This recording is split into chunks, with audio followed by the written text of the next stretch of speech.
The question is, if you're convicted of drink driving twice, do you get a longer disqualification? Well, the answer is yes in most circumstances, and the answer is yes for two reasons. The first reason is that there is a provision that if you're convicted of a drink or drug driving related offence twice in a 10-year period, then you must be banned for a minimum of 36 months.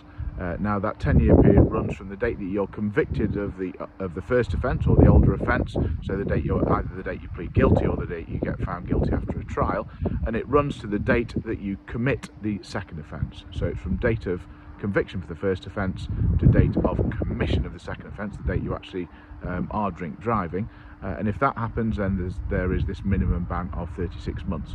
That can be reduced if you do a drink drivers rehabilitation course, if the court let you do it, because quite often they won't, especially if you've done it before.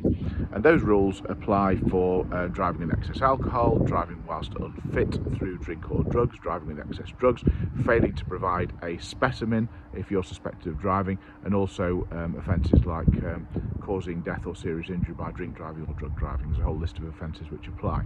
So that's the first rule. The second rule is a general rule with all criminal cases that if you have a previous conviction, then that is an aggravating feature, and that will be taken into account when you're sentenced for the second offence. And that can apply to the driving disqualification. It can also apply to a fine, a community order, or a prison sentence.